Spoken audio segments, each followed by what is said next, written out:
Gangrape के आरोपी चुनाव प्रचार कैसे कर रहे हैं? खुलेआम कर रहे हैं, पुलिस देख रही है। पुलिस कितनी लाचार है नेताओं के आगे कि वो गिरफ्तार नहीं कर रही। अगर ये भाग जाते और कहीं छिप जाते तो ये पुलिस कह सकती थी कि हम अभी ढूंढ रहे हैं, हम पकड़ में नहीं आ रहे। अरे वो कहीं भागे नहीं, वो खुलेआम सार्वजनिक मंच पे चुनाव प्रचार कर रहे हैं गैंगरेप के आरोपी। ये देश के लिए कितनी खतरनाक बात है कि मतलब प्रधानमंत्री के संसदीय क्षेत्र में गैंगरेप के आरोपी एमपी में खुलेआम चुनाव प्रचार कर रहे हैं। शर्म आने की, शर्म से डूब मरने की बात है। 55 दिन तक बाद में अब आप उनको गिरफ्तार कर रहे हो। इसका मतलब आज मैं इस चैनल के माध्यम से मैं समस्त देश की नारी शक्ति जो 50% है उनसे निवेदन करता हूँ कि यह पार्टी आपके जब तक ये पार्टी रहेगी आपकी अस्मत खतरे में है। BHU बनारस हिंदू यूनिवर्सिटी में आज से लगभग 55 दिन पहले एक छात्रा के साथ गैंगरेप हुआ था, बलात्कार। वो ये बलात्कारी है, वो ये गैंगरेप करने वाले। और ये व्यक्ति कोई साधारण आम इंसान नहीं है। ये वाराणसी की IT सेल के मुखिया है। इसमें एक तो है ये बीजेपी के आपका संयोजक है, बीजेपी IT सेल। सक्षम पटेल है, बीजेपी IT सेल। ये भी बीजेपी IT सेल। अब बात ये है कि ये व्यक्ति जब इन्होंने अपराध किया तो पुलिस ने 5 दिन के अंदर खुलासा कर दिया कि ये अपराधी है, मगर फिर भी उनको 55 दिन तक गिरफ्तार नहीं किया गया। क्यों नहीं गिरफ्तार किया गया? क्योंकि इन्होंने MP में जाके चुनाव प्रचार किया था। मोदी जी नहीं चाहते थे कि इनको गिरफ्तार करें, क्योंकि इनसे चुनाव प्रचार करवाना था मोदी को। और केजरीवाल और संजय सिंह को क्यों गिरफ्तार कर रहे हैं? कि इनको चुनाव प्रचार से रोकना है और इनको आप बलात्कारियों से आपको चुनाव प्रचार करवाना है। और मुख्यमंत्री को आपको इसलिए गिरफ्तार कर रहे हो क्योंकि वो चुनाव प्रचार करेंगे। वो करेंगे तो जनता उनको समर्थन में आ जाएगी। इसलिए आप उनको संजय सिंह जैसा प्रखर वक्ता जो एकदम 100% खरा इंसान बोलने वाला, उसके खिलाफ एक भी आपके पास सबूत नहीं है। उनके घर पे जान के आके आपने कोना छान मारा ईडी ने, 1% कोई सबूत नहीं मिला, फिर भी उनको गिरफ्तार कर लिया साहब।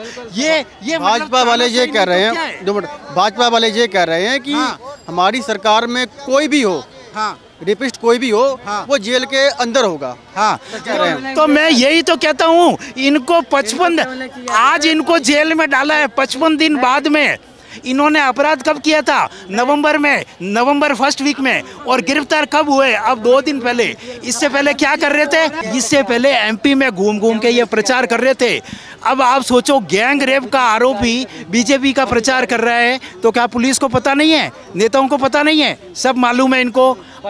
ये तो अभी भी गिरफ्तार नहीं करते, मगर क्या है कि वहाँ का यूनिवर्सिटी के जो जितने भी स्टूडेंट थे उनका प्रेशर था बहुत ज़बरदस्त कि आपको करना पड़ेगा, इसलिए इनको गिरफ्तार किया गया। और अभी आप देखना, जो अभी महीना 1.5 महीने बाद इनकी जमानत हो जाएगी।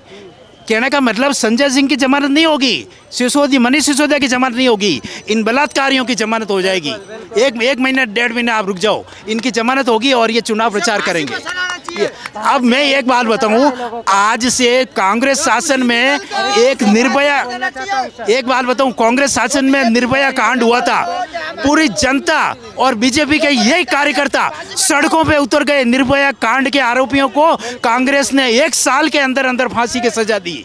मगर ये लोग क्या कर रहे हैं? वही अफजल ने श्रद्धा के 36 टुकड़े किए। दिल्ली में ये घटना थी और 2 साल से ज़्यादा हो गई। अफजल अभी भी सरकारी मेहमान बना हुआ है। उसके बाद में एक साक्षी थी, साहिल ने उसको चाकुओं से गोद डाला, आज भी वो सरकारी मेहमान बना हुआ है। उसके खिलाफ कुछ भी नहीं हुआ। राजस्थान का कन्हैया लाल, उसका गला काट दिया गया। राजस्थान, मैं मानता हूँ उस समय कांग्रेस सरकार थी, 24 घंटे के अंदर पुलिस ने उनको पकड़ लिया, मगर क्या कहा? केंद्रीय जांच एजेंसी ने उनके अपराधियों को अपने अंडर में ले लिया और आज तक वो केंद्रीय जांच एजेंसी के अंडर में है।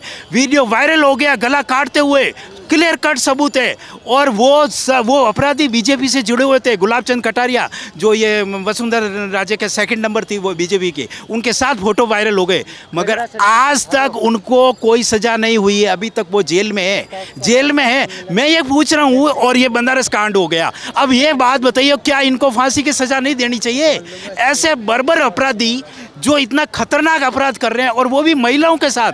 आज महिलाएं रो रही है एमपी के अंदर कि हमसे बहुत बड़ी गलती हो गई।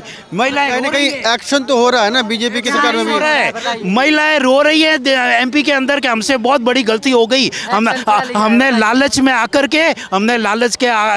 आकर के अपनी इज्जत बीजेपी के हवाले कर दी, और अब उनको पता चल रहा है कि हमसे बहुत बड़ी गलती हो गई।